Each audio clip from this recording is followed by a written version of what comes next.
Allora, io ti ho conosciuto al Top Mark Sì, nel 2017, se non sbaglio. 2017, sì. Sì, sì, sì, che eravate appena si entrava sull'ingresso a sinistra. Sì, sì, eravamo una world premiere. Esatto, esatto, mi ricordo, mi Abbiamo ricordo. messo sotto il pannello quello principale con la scritta Tom Mark Monaco. Esatto. La tua è completamente elettrica. La mia è elettrica e ibrida. Ah, ma Adesso dai. stiamo sviluppando la ibrida perché il mercato è delle ibride in questo momento, Mhm. però la piattaforma nasce come auto elettrica. Chiaramente non è ancora il momento per l'auto elettrica, nonostante molti le stiano facendo, perché alla fine è il mercato quello che fa il prodotto. Ehm, e quindi stiamo facendo un'ibrida. Certo, certo, certo. Ma quindi, beh, rimarrà sostanzialmente, esteticamente rimane sempre lei. Esteticamente è un'evoluzione di quello che hai visto, Certo. della Charlotte barra Sfané, Mhm. quella che presentiamo adesso il 30 maggio al Mauto, Museo dell'Auto di Torino, e poi subito dopo il 2 giugno a Monte Carlo, è la Sfané 1010, quindi io la chiamo Hulk, è un'evoluzione della Sfané del 2016, Certo. perché è molto più vistosa, molto più pompata. Mhm. Ottimo, ottimo. Vabbè, facciamo un saltone indietro. Allora, innanzitutto, Giorgio Pirolo in arte Giorgio Frangivento, giusto? Eh sì, mi sono messo questo cognome, ce lo siamo messi tutti, anche il mio socio Paolo Mancini è diventato Paolo Frangivento, mio fratello che si chiama Carlo Pirolo è diventato Carlo Frangivento, Ah, un po' per far vedere l'affezione che abbiamo a questo nuovo marchio. mhm. Ma come mai proprio Frangivento? C'è una storia particolare o... Ma Frangivento nasce, è un marchio che mi sono inventato io e nasce dal fatto che volevo creare un'auto che andasse sia contro tendenza, quindi contro vento, ma anche che ispirasse con la sua linea l'aerodinamica. Ah, Quindi tutto certo, ciò che si muove, anche una sedia che si muove, frange il vento. Quindi certo. anche una Ferrari è una frangivento, tutto ciò che si muove. Ricordiamo che basta andare sul sito frangivento.it, giusto? Frangiventoauto.it. Frangiventoauto.it, giusto? Adesso poi Sì, facciamo vedere sì, anche... perché Frangivento era già occupato. Ah, facciamo vedere poi anche qualche immagine. Raccontaci un po' chi è Giorgio, nel senso da dove nasci e il tuo percorso che ha portato poi appunto alla nascita di questo progetto e all'incontro con Mancini, perché immagino che sia stato quello il momento di svolta del progetto, no? Sì, la storia è lunga, ma la faccio in breve. Beh, Giorgio nasce 39 anni fa a Castelfranco Veneto, provincia di Treviso, ma vivo fino a 19 anni a Belluno, fra le montagne, fra le sorgenti, fra i funghi. Mi appassiono alla natura del mio Ah, luogo. Vivo fra i miei amici, la mia famiglia. Mio papà è un medico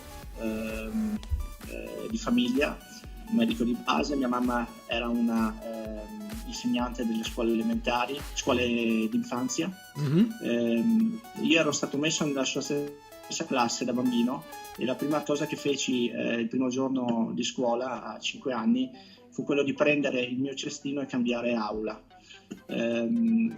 proprio perché forse mi sentivo già troppo, troppo, ah, troppo.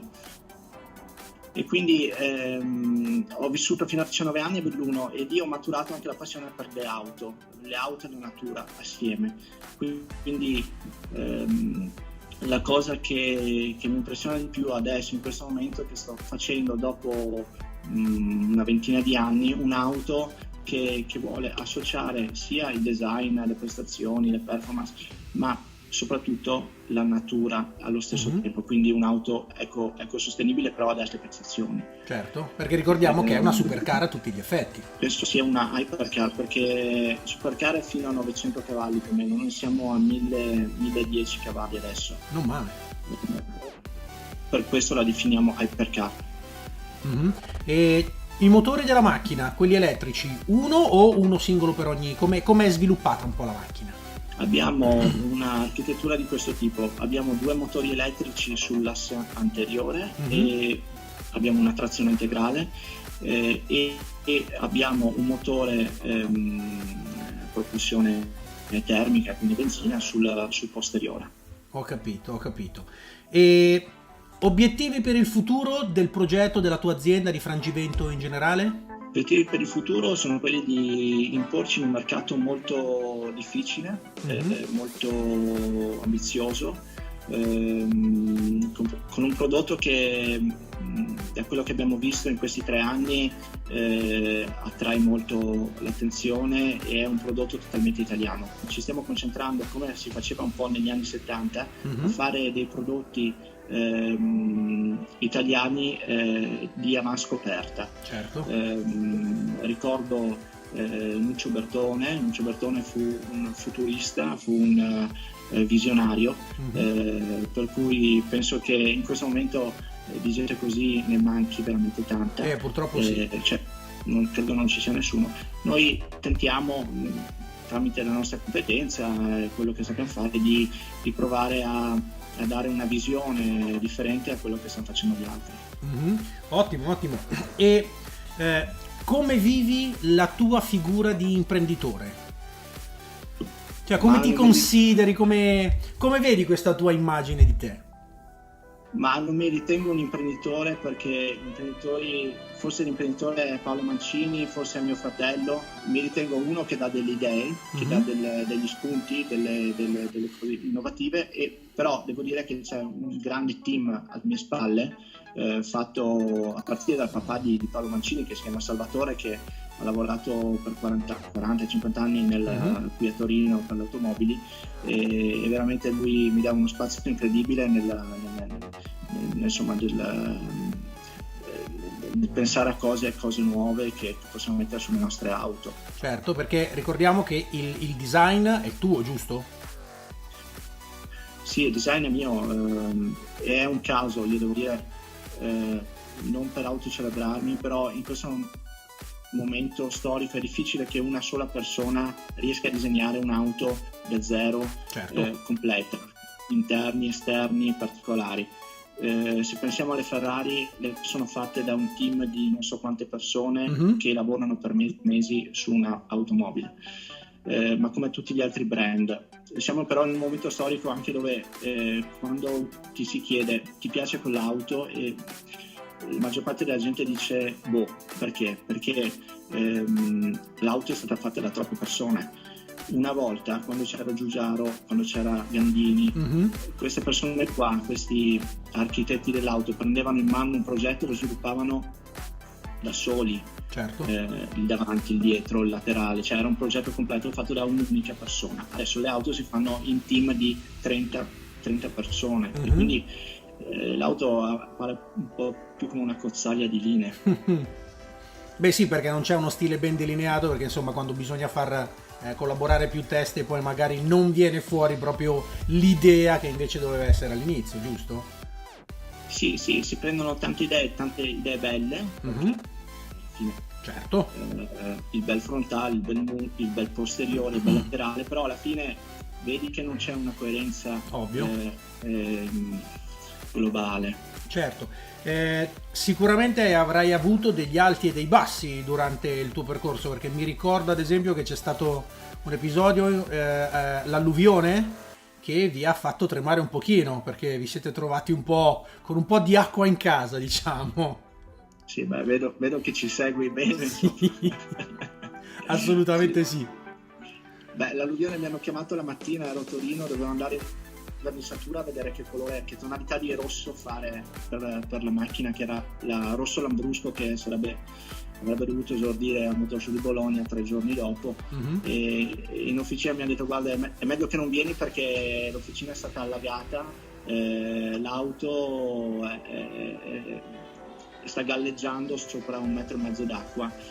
Mi sono allarmato e sono andato immediatamente a Calieri. Effettivamente la situazione era drastica, tutte le officine attorno avevano tirato fuori dai loro garage delle auto che tenevano lì, Maserati e cose pazzesche, erano tutte infangate. Io ho detto: chissà la frangivento com'è, Fortunatamente quella volta la Frangivento, siccome era abbastanza leggera, aveva galleggiato su quel metro e mezzo d'acqua, quindi non era andata sotto e non si era riempita di fango, per cui quando siamo riusciti a liberarla dall'officina, perché quella era la cosa più difficile, entrare col camion in quelle condizioni, certo. In 3 giorni l'abbiamo passata ad un'altra carrozzeria, un cominciatore, e siamo riusciti a finirla per il motor show nel giro di un weekend. È stata miracolata in quel senso. Infatti anche il prete a Belluno nella messa del 25 dicembre a Natale ha citato la Frangivento che è uscita dalle acque, e certo. quindi, nel vero senso della parola, tra l'altro. Sì, io non c'ero a quella messa, però me l'ha detto un'amica di mia mamma. Quindi un bel segno del destino, dai, un bel segno propiziatorio per un buon destino della Frangivento, insomma. Sì, no, ne ha passate diverse, anche quando l'abbiamo portata su Monte Cristallo il 27 dicembre di 2 anni fa. Intanto qui vediamo scorrere delle immagini del video che avete realizzato a Monte Cristallo, una località impervia per una macchina di questo tipo. Quel giorno c'era una bufera della Madonna e ci sono stati tanti disagi a Cortina, nel Bellunese, insomma, però la Frangivento era riuscita addirittura non tanto a fare la strada per arrivare a Cortina, ma ad arrivare fino ai 2200 metri fino a Rifugio Son Forca del Monte Cristallo, quindi infatti il Gazzettino ne ha parlato con un'impresa eccezionale. Non male. Una domanda un paio di domande un po' più moderne. Qual è attualmente la presenza di Frangivento sui social, ecco? Come vedete non molta, perché abbiamo pochissimi like, ma dovremmo crescere, insomma, sia su Instagram che su Facebook, ma Facebook ci ha bloccato per un certo periodo, per cui non ho più pubblicato niente. Dovremmo migliorarci, però chiaramente, come sai, quando si tratta di un'attività imprenditoriale, io credo che questi social nascono più per le relazioni d'amicizia, quando poi vai lì con un'attività imprenditoriale, bene o male devi spendere quei soldini, insomma. Esattamente. Sì, no, quello di sicuro. Però comunque possiamo dire che ti danno una bella visibilità, soprattutto Instagram, direi. Per un progetto... quando facciamo qualcosa di giusto, vedo che viene apprezzato, e le foto messe così, tanto per ogni giorno, per alimentare un po' di interesse, sì, piacciono, non esatto. piacciono. Però le cose giuste, io credo di base che le cose giuste funzionino, certo. Le cose vere, certo. Nonostante anche tutti gli intoppi che gli altri ti mettono, e questo è un discorso che riguarda anche il marketing, a mio parere. Esatto, perché quindi possiamo dire a coloro che magari volessero fare qualcosa tipo il tuo, comunque, come hai appena detto tu, di puntare sulle cose vere e non sulle cose fatte così tanto per fare. Ma sì, ma siate persone vere, questo è il messaggio che noi cerchiamo di dare con la Frangivento, anche noi cerchiamo di fare le cose vere, e queste vengono apprezzate dalle persone, dalla gente. Non mi interessa di esaltarci tanto per, io credo che io, Paolo Mancini, suo padre, mio fratello, e chi lavora con noi, abbiamo soltanto che messo assieme delle competenze, robe che sappiamo fare, che sfociano in un'auto molto intrigante, ma c'è alla base qualcosa, certo. Insomma, assolutamente sì. Prima stavi parlando di marketing. Chi si occupa del marketing di Frangivento e come vi muovete da quel punto di vista? Ci muoviamo sempre facendo delle cose che ci piacciono, nel senso, la macchina che è andata sulla Tofana a 2500 metri con l'elicottero 2 anni fa è stata fatta per dare un segnale verso i giovani, no? Per dire, anche con pochi mezzi si può arrivare molto in alto. Perfetto. Con il proprio talento, con la propria forza, con la propria energia. E noi siamo andati sulla Tofana per testimoniare questo in un territorio immacolato, patrimonio dell'UNESCO, dove mai un'automobile, anche della più prestigiosa casa del mondo, era mai stata. E noi ci siamo arrivati. E in quel capodanno, passando tra il 2016 e il 2017 mi pare, abbiamo detto all'Italia e al mondo che si può fare. Esatto, sì, che questo è un messaggio molto bello, soprattutto perché tante persone magari non iniziano non mettono in piedi determinati tipi di progetti proprio per quello che hai detto tu adesso, ossia che credono che fare le cose sia impossibile, poi arrivano persone come te che dicono vabbè, lì non c'è mai stato nessuno, io provo a fare quello che serve per andarci, e ci siete riusciti. Quindi era nell'immaginario collettivo impossibile fino a quel momento, poi come dice veramente il detto, è impossibile finché non arriva qualcuno a farlo, e tu e il tuo team e la tua azienda siete la dimostrazione di questo. Sì, è quello che abbiamo cercato di dire, insomma. Ottimo. Cosa che sicuramente interesserà alle persone: come gestisci la tua giornata? Nel senso, come riesci a conciliare la tua giornata come di lavoro con altri eventuali hobby, interessi? Ma tutto quello che mi piaceva fare era dalle mie parti, nei miei luoghi, quindi andare a sciare, andare a funghi, andare a fare le camminate, vedere i miei amici. Da quando sono a Torino e cerco di realizzare i miei sogni, tutte queste cose purtroppo non riesco bene a farle, per cui mi dedico costantemente ogni giorno all'automobile esclusivamente, e il privato e il lavoro si mescolano in un'unica cosa. Certo, diciamo che nel tuo caso molte delle tue passioni ritrovano qualcosa all'interno del tuo lavoro. Una passione è un qualcosa che tu vuoi possedere, che sia nella musica, che sia nell'arte, che sia una ragazza, è un qualcosa di cui ti innamori, di cui ti interessi, perché l'interesse è la cosa fondamentale in ogni per cosa. Forza. E quindi anche io del mio lavoro mi sono appassionato, mi sono interessato a 19 anni e volevo farlo mio. L'ho studiato, l'ho imparato, poi da passione chiaramente quando diventa un lavoro, diventa un'attività, ti dà anche maggiori responsabilità, e quando hai responsabilità sei anche meno libero, per cui penso che insomma bisogna, nel tempo le cose, i sogni cambiano, rimane un sogno da realizzare. Certo. Un'ultima domanda importantissima: che consiglio daresti ai giovani studenti, ai giovani designer che volessero iniziare una carriera nel design in generale, quindi non specificatamente nel settore automobilistico, ma nel design in genere? Il consiglio è di avere una mente molto aperta,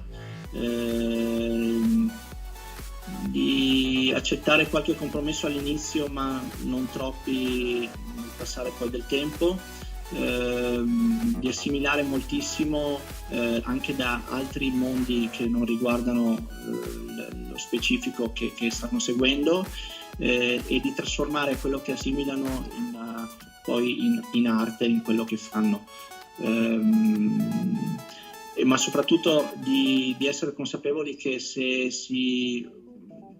vogliono avere futuro in mondi di questo genere, di saper nuotare, insomma di saper nuotare in questo oceano che non ha riferimenti.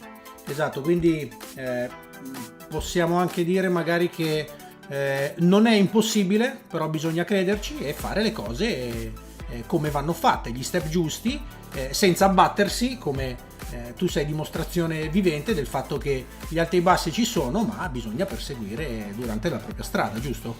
Sì, assolutamente. Devono sempre mantenere alto l'entusiasmo e avere un po' di spirito di sacrificio, sapendo che comunque sono dei lavori che ti portano lontano dalle cose normali, da una quotidianità che magari altri amici che fanno cose più normali hanno. Certo.